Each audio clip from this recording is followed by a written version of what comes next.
Halo Sobat Maya, apa kabar kalian semua? Semoga aja seperti biasa ya, selalu sehat, selalu bahagia, dan makin sukses. Nah Sobat Maya, mohon maaf nih kalau misalnya di video ini suara saya agak bindang-bindang gitu ya. Karena emang lagi agak flu nih. Nggak tahu ya, mungkin karena cuaca juga ya, lagi kurang bagus nih. Bisa tiba-tiba panas banget, bisa tiba-tiba turun hujan deras banget. Nah, bagi Sobat Maya yang saat ini lagi sakit, ataupun saat ini lagi kurang bersemangat, semoga cepat sembuh dan tetap semangat ya. Bagi yang saat ini lagi sehat, lagi penuh energi, jangan lupa untuk terus jaga kesehatan ya. Nah, Sobat Maya yang saat ini seusia dengan saya, 30-an atau mungkin sedikit di bawah saya, yang generasi milenial lah ya, pasti tahu bahwa kebutuhan primer manusia itu ada 3 ya, yaitu sandang, pangan, dan papan. Tanpa adanya ketiga hal tersebut, manusia itu nggak seutuhnya hidup. Namun seiring berjalannya waktu, kebutuhan primer ini mulai bergeser nih Sobat Maya. Dan secara non-formal, kebutuhan primer manusia saat ini bertambah satu, yaitu internet. Hal ini terutama terjadi di kota-kota besar. Bahkan untuk sekolah pun saat ini udah butuh internet ya. Baik itu untuk sistem pembelajaran, untuk diskusi, ataupun mungkin ujian. Dan bagi pekerja kantoran, tentunya internet ini sebuah hal yang wajib dan sangat penting, terutama di tengah kondisi pandemi seperti ini. Banyak sekali virtual meeting yang harus dihadiri dan tentunya itu nggak bisa terjadi kalau misalnya nggak ada internet. Lalu kebanyakan orang saat ini udah nggak bisa hidup tanpa sosial media seperti IG, TikTok, YouTube, dan lain sebagainya. Hal ini membuat prospek industri media ke depannya itu masih sangat besar. Orang-orang yang dulunya itu beriklan dengan cara tradisional seperti mencetak brosur, pamflet, ataupun spanduk, saat ini mulai beralih nih. Seperti misalnya mengiklankan di Facebook, mengiklankan di IG, TikTok, ataupun YouTube. Dan tentunya hal ini akan jauh lebih efektif dan efisien dibandingkan dengan cara tradisional. Tenang. Kita nggak akan bahas tentang strategi internet marketing. Tapi pada video kali ini kita akan membahas tentang perusahaan media yang sebentar lagi akan listing di bursanya kita. Siapa lagi kalau bukan PT NetVisi Media dengan kode ticker NETV. Bagi yang penasaran dengan prospektusnya, jangan lupa saksikan video ini sampai habis ya. Jadi PT NetVisi Media atau nantinya saya sebut dengan NETV ini didirikan pada tahun 2004. Dan saat ini mempunyai kegiatan usaha utama di bidang penyiaran televisi, media digital, dan pembuatan konten serta manajemen artis. Pada tahun 2013, NETV bersama dengan PT Industri Mitra Media yang juga merupakan anak usaha dari NETV ini mengakuisisi PT Televisi Anak Spacetoon. Atas akuisisi kepemilikan saham tersebut, siaran Spacetoon berganti nama menjadi PT Net Media Tama Televisi atau yang lebih dikenal dengan NET. Mungkin banyak di antara Sobat Maya ya, khususnya di kalangan milenial yang familiar nih dengan CEO sebelumnya dari NETV ini, yaitu Bapak Wisnu Utama. Sayangnya per 5 April 2019, Bapak Wisnu Utama mengundurkan diri dari posisi CEO dan menjadi komisaris utama perseroan. Dan per Oktober 2019, Bapak Wisnu Utama sepenuhnya mengundurkan diri dari NETV karena diangkat menjadi Menteri Pariwisata dan Ekonomi Kreatif. Dengan perkembangan digital yang sangat pesat, NETV ini udah secara cepat beradaptasi. Hal ini terlihat dari jaringan channel YouTube terbesar dan mempunyai views terbanyak se-Indonesia dibandingkan dengan jaringan channel TV lainnya.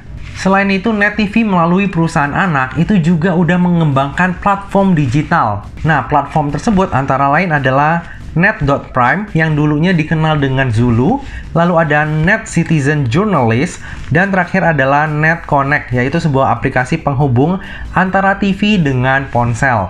NETV saat ini berkantor pusat di Graha Mitra Lantai 4, Gatot Subroto, Jakarta Selatan. Bagi yang belum tahu, NETV ini di-backup oleh Indika Group, salah satu grup konglomerasi terbesar di Indonesia.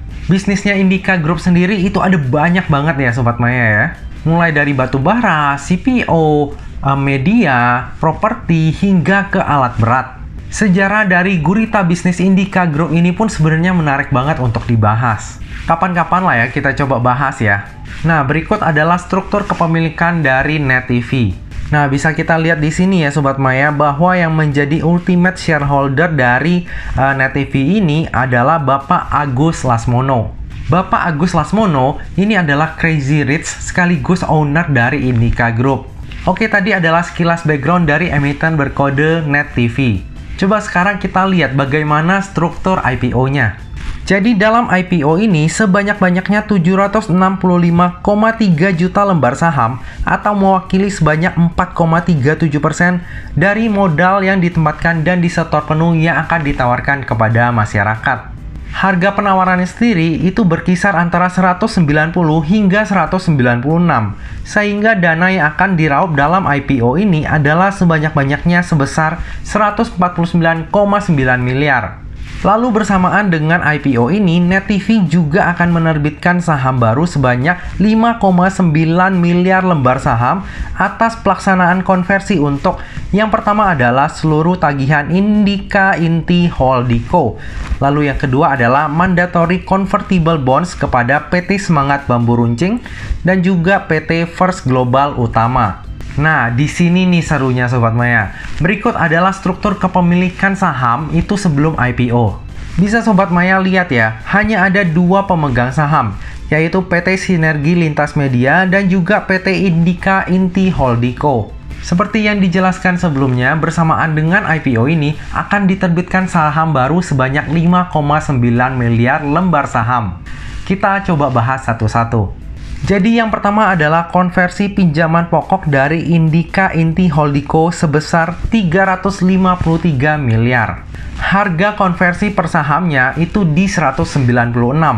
Lalu yang kedua adalah mandatory convertible bonds kepada PT Semangat Bambu Runcing dan juga PT First Global Utama. Nah, masing-masing dari PT tersebut mengkonversi MCB senilai 405 miliar atau total sebesar 810 miliar. Nah, MCB tersebut dikonversi menjadi saham dengan harga konversinya di 196. Bagian paling menariknya adalah PT Semangat Bambu Runcing itu 99,9% dimiliki oleh Tokopedia. Sampai di sini udah pada nangkep ya. Tokopedia akan menjadi salah satu pemegang saham dari Net TV. Ini jadi menarik banget sih. Masuknya Tokopedia menjadi pemegang saham dari Net TV ini membuka peluang untuk terjadinya kolaborasi ekosistem antara Net TV dengan Goto. Saat ini kan Goto memiliki layanan GoPlay ya, yang menyediakan layanan streaming film. Bisa jadi ke depannya acara-acara yang ada di Net TV itu masuk juga ke dalam GoPlay. Atau mungkin saja Net TV ini yang akan jadi production house-nya untuk GoPlay dan masih banyak kemungkinan kolaborasi lainnya. Menarik banget untuk ditunggu ya. Nah, setelah terjadi konversi tersebut, komposisi pemegang sahamnya akan menjadi seperti ini. Bisa kelihatan ya bahwa porsi free float masyarakat menjadi kecil sekali, hanya 3,26%. Dan ini belum termasuk dengan aksi mesop yang akan diselenggarakan oleh Net TV. Mengingat ada aturan free float minimal itu di 7,5%, ada kemungkinan ke depannya bakal ada aksi korporasi yang membuat komposisi kepemilikan masyarakat itu menjadi bertambah, atau kesempatan bagi Goto untuk masuk lebih banyak ke dalam sahamnya Net TV. Tapi nggak ada yang tahu ya. Kita juga belum melihat bagaimana laporan keuangan dari Net TV ini. Oke, kita lanjut. Jadi dana IPO tersebut akan digunakan untuk tujuan-tujuan sebagai berikut. Nah, jadi yang pertama adalah sekitar 18,5% itu akan digunakan sebagai modal kerja yang akan digunakan dalam industri manajemen artis, antara lain untuk biaya pengembangan keahlian dan keterampilan aktris serta biaya operasional perseroan. Lalu tujuan yang kedua adalah sekitar 53% itu akan digunakan dalam bentuk setoran modal dalam PT Net Media Tama Televisi yang akan digunakan sebagai pembayaran sebagian pokok pinjaman bank. Lalu tujuan yang terakhir adalah sekitar 28,5% itu akan digunakan sebagai bentuk setoran modal dalam PT Net Media Digital yang akan digunakan untuk pembuatan dan pembelian program dan juga biaya operasional. Nah, untuk tujuan IPO-nya sendiri ini kebanyakan untuk bayar hutang ya. Dan tentunya hal ini nggak disukai oleh investor. Nah, jadwal IPO-nya dari Net TV ini adalah sebagai berikut. Jadi untuk masa penawaran awalnya itu dari tanggal 27 Desember 2021 hingga 3 Januari 2022. Lalu untuk masa penawaran umum ataupun masa offeringnya itu dari tanggal 18 Januari 2022 hingga 21 Januari 2022. Lalu Net TV akan listing di bursanya kita itu pada tanggal 25 Januari 2022. Nah, jadi sebenarnya ke masa offering itu masih ada waktu yang lumayan panjang ya Sobat Maya ya. Jadi Sobat Maya punya waktu nih untuk mempertimbangkan apakah nantinya akan membeli saham Net TV ini atau enggak. Jadi pastikan nonton video ini sampai habis dulu ya.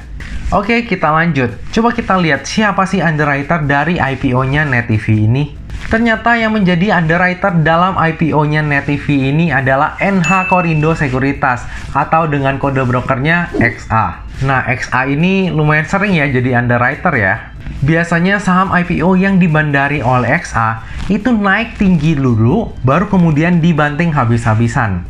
Tapi dalam IPO terakhir yang dibandarin oleh XA, ternyata enggak terjadi hal seperti itu ya. Nah, jadi saham terakhir yang dikawal oleh XA adalah TACE. Dan itu dari hari pertamanya hingga hari ini turun terus-terusan. Walaupun di hari pertamanya itu sempat naik dikit, tapi tetap ditutup di ARB. Lalu kemudian turun. Dan saat ini udah minus hampir 50%. Nantinya XA ini juga akan mengawal IPO-nya SEMA ya. Jadi berdekatan nih antara SEMA dengan Net TV. Tapi kalau saya lihat di IPO-nya Net TV ini, mungkin XA ini akan lebih greget. Jadi mari kita tunggu ya, apakah dalam IPO-nya Net TV ini, XA akan membuat gebrakan atau malah seperti biasa, dibanting habis-habisan. Oke, kita lanjut melihat laporan keuangannya. Dari sisi aset, cenderung terjadi penurunan dari tahun ke tahun. Dari total aset sejumlah 2,4 triliun di akhir tahun 2018, terus menurun menjadi 1,7 triliun di 31 Juli 2021. Dan sebagian besar asetnya itu berasal dari pos persediaan, sedangkan kasnya benar-benar sedikit. Coba kita lanjut melihat dari sisi liabilitasnya. Dari sisi liabilitas sama ya, cenderung menurun juga. Dari liabilitas sejumlah 2,4 triliun di akhir tahun 2018, menurun menjadi 1,69 triliun per 31 Juli 2021. Salah satu komponen terbesar itu adalah dari hutang bank. Jika kita lihat di sini, per akhir tahun 2020, liabilitas jangka pendeknya itu gede banget ya, karena ada hutang bank yang akan jatuh tempo.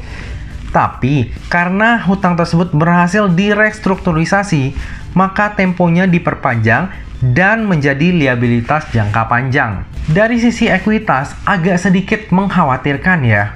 Dari ekuitas sejumlah 23,2 miliar di akhir tahun 2018, turun menjadi 1,7 miliar di akhir tahun 2019. Nyaris menjadi negatif ya ekuitasnya ya. Lalu di tahun 2020, ekuitasnya naik lagi karena udah ada convertible bonds, dan per 31 Juli 2021, ekuitasnya menjadi 23 miliar. Nah, bagi Sobat Maya yang concern terhadap daftar efek syariah, maka jelas ya, Net TV ini enggak termasuk dalam daftar efek syariah. Coba kita lanjut melihat laporan laba ruginya. Bisa kita lihat di sini bahwa kinerja dari Net TV ini parah ya. Dari tahun 2018 hingga saat ini belum pernah satu kali pun membukukan laba. Selalu rugi terus-terusan dan ruginya pun selalu meningkat dari tahun 2018. Namun jika kita lihat di tahun 2021, kinerja Net TV lebih membaik dari tahun-tahun sebelumnya. Pendapatannya mulai berangsur naik dan kerugiannya pun mengecil dibandingkan periode yang sama di tahun sebelumnya. Apakah Net TV ini akan menjadi perusahaan turnaround story? Nobody knows. Nah, dengan kinerja Net TV yang terus merugi, kira-kira valuasinya di harga IPO menarik nggak ya? Oke, daripada bertanya-tanya, langsung aja kita hitung valuasinya. Kalau per, nggak usah kita bahas lah ya, udah pasti minus karena hingga saat ini masih membukukan kerugian. Dari sisi PBV di tahun 2020 itu mahal banget ya. Nah, di tahun 2021 ini agak mendingan, tapi tetap aja mahal. Coba kita bandingkan dengan valuasi dari kompetitornya. Kalau kita bandingkan dengan SCMA dan juga MNCN, jelas Net TV ini mahal banget ya. Tapi kalau misalnya kita bandingkan dengan Viva ataupun ABA, kok Net TV ini jadi mendingan banget? Kalau Viva nggak usah kita bahas lah ya, karena harganya nggak kemana-mana dan sekarang lengket di harga 50. Tapi kalau ABA, ini yang lumayan fenomenal ya. Cetak rugi terus-terusan, lalu ekuitasnya juga negatif, tapi harga sahamnya itu sempat loh naik dari 50 hingga ke 735 highest-nya. Intinya kalau ada big money yang mau HK, itu mau sebobrok apapun kondisi perusahaannya, tetap aja ada story yang bisa dikarang. Mau kerjasama dengan ini, mau diakuisisi oleh perusahaan ini, turnaround story, dan lain sebagainya. Story itu bisa dikarang. Lalu apakah salah kalau misalnya kita membeli saham dengan fundamental bobrok? Menurut saya nggak masalah ya, asalkan bisa cuan. Dan yang paling penting adalah tahu di tahap mana kita harus berhenti. Kalau misalnya udah merugi nih ya harga saham kita ya, itu jangan pernah ada harapan, wah kayaknya besok bakal naik deh. Atau, wah sayang banget nih udah kepalang tanggung, bulan depan mungkin naik. Atau mungkin tahun depan mungkin naik. Jangan seperti itu ya Sobat Maya ya, karena hal itulah yang menyebabkan banyak investor dan trader itu rugi besar di pasar saham. Kecuali misalnya Sobat Maya udah rela untuk kehilangan uangnya hingga 100%, ya monggo. Nah, dari tadi udah banyak banget hal yang kita bahas, sekarang tiba juga kita ke bagian kesimpulan. Kesimpulan yang pertama, kinerja dari Net TV dari tahun ke tahun selalu merugi. Hutang banknya besar dan posisi kasnya sangat minim. Secara valuasi juga mahal banget. Bagi yang suka beli saham karena fundamental, tentunya Net TV ini bukanlah sebuah pilihan. Lalu kesimpulan yang kedua, underwriter dalam IPO-nya Net TV ini adalah XA. IPO terakhir yang dikawal oleh XA itu adalah Taste, dan hasilnya lumayan mengecewakan ya. Walaupun sempat naik di awal perdagangan, tapi akhirnya ditutup di ARB, dan hingga saat ini masih turun terus-terusan. Padahal dulunya IPO yang dikawal oleh XA ini lumayan menarik ya. Minimal bisa arah lah di hari pertamanya listing. Jadi setelah kejadian Taste, kita benar-benar harus berhati-hati untuk IPO yang dikawal oleh XA. Benar-benar harus pasang trailing stop ketat. Lalu kesimpulan yang ketiga, bersamaan dengan IPO ini bakal ada konversi hutang dan juga mandatory convertible bonds dengan harga konversi di 196. Sementara harga penawaran IPO-nya sendiri itu berkisar antara 190 hingga 196. Hal ini menjadi sesuatu yang menarik ya. Terlebih Tokopedia melalui MCB tersebut menjadi pemegang saham dari Net TV. Kedepannya pasti akan terjadi banyak kolaborasi antara Gotoh dengan Net TV. Dan tentunya hal tersebut pastinya akan meningkatkan dan mendongkrak kinerja Net TV. Tentunya Tokopedia juga pastinya nggak mau rugi dong ya. Lalu free float dari Net TV ini itu juga kecil banget, di bawah 4%. Jadi harusnya nanti bakal ada aksi korporasi yang membuat free floatnya ini memenuhi ketentuan minimum bursa, yaitu di 7,5%. Lalu kesimpulan yang keempat, Net TV di backup oleh Indika Group, salah satu grup konglomerasi terbesar di Indonesia. Resiko untuk bangkrut itu memang masih ada, tapi perjalanan untuk ke sana sepertinya bakal panjang. Kalaupun misalnya kreditnya itu udah mulai batuk-batuk, biasanya bakal ada restrukturisasi ataupun relaksasi pinjaman. Sepengalaman saya yang kerja di bank, bahkan beberapa bank nih ya, rela memberikan pinjaman sindikasi hanya dengan jaminan corporate guarantee dari grup konglomerasi besar, termasuk Indika Group ini. Kesimpulan yang terakhir, sebelum memutuskan untuk melakukan order di IPO-nya Net TV ini, pastikan Sobat Maya udah mengetahui profil resikonya Sobat Maya. Lalu putuskan tujuannya, apakah hanya ingin mengejar momentum IPO jangka pendek, atau mau dibuat swing, atau malah untuk dipegang dalam jangka panjang. Menurut saya, secara fundamental, Net TV ini parah. Nggak cocok banget dijadikan pilihan investasi.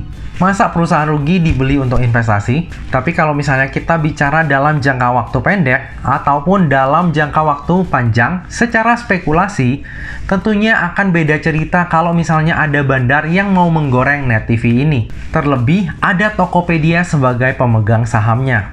Bisa Sobat Maya lihat ya, di bursanya kita ini banyak hal irasional terjadi. Perusahaan yang merugi malah banyak yang harganya itu dikerek tinggi banget. Namun balik-balik ya, itu bukan investasi tapi hanya spekulasi. Nah, saya sendiri tetap akan melakukan pemesanan di IPO-nya Net TV ini. Tentunya dengan porsi resiko yang udah siap saya tanggung dan dengan kondisi stop loss ketat. Kalau misalnya ARB di hari pertamanya listing, akan langsung saya CL saat itu juga. Perumpamaan yang tepat untuk Net TV ini menurut saya adalah ini nih Sobat Maya. Cacing-cacing naga-naga. Kalau misalnya rugi habis-habisan, kalau misalnya cuan gila-gilaan. Jadi pastikan jika Sobat Maya memutuskan untuk membeli IPO-nya Net TV ini, pastikan udah memiliki alasan yang kuat ya, dan tentunya udah siap untuk loss. Kalau misalnya nggak siap, ada baiknya tuh skip aja IPO ini, lalu tunggu IPO perusahaan lain yang fundamentalnya emang bagus. Lebih lengkapnya tentang pemesanan saya akan saya share di tab community pada saat masa offering ya. Nah Sobat Maya, demikianlah video pembahasan saham IPO Net TV. Semoga video ini dapat bermanfaat bagi Sobat Maya dan dapat menjadi bahan pertimbangan nih. Apakah Sobat Maya nantinya akan membeli saham IPO Net TV ini atau enggak? Bagi yang merasa terbantu dengan video ini, jangan lupa untuk subscribe, like, komen, dan share video ini ya. Nah Sobat Maya, akhir kata jangan lupa untuk selalu jaga kesehatan, jangan lupa untuk selalu bahagia, dan semoga perjalanan investasi kita selalu cuan bareng-bareng ya. Sampai jumpa di video selanjutnya. Dah.